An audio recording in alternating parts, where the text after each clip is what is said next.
నేను అంటాను, రోదే అనే చిన్నది ఈమె విశ్వాసంతో ప్రార్థన చేసి ఉంటుంది.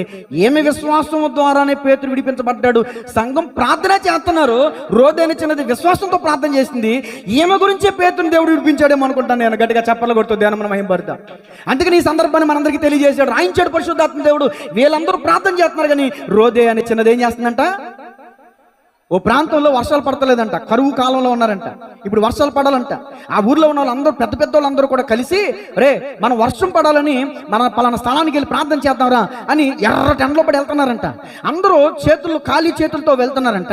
అయితే ఖాళీ చేతులతో వెళ్తుంటే ఓ చిన్న పాప ఏం చేస్తుందంటే గొడుగు పట్టుకెళ్తుందంట. వాళ్ళందరూ చూసి, నువ్వు పిచ్చిదానివి, ఇప్పుడు గొడుగేంటి అంటే, మనం వర్షం కోసం ప్రార్థన చేయడానికి వెళ్తున్నాం కదా, దేవుడు వర్షం పంపిస్తాడు కదా, మరి తడిసిపోతాంగా. ఇప్పుడు ఎవరికి ఉంది విశ్వాసం? పడి ప్రార్థన చేస్తాం మనం. రోదే అనే చిన్నది విశ్వాసంతో ప్రార్థన చేసి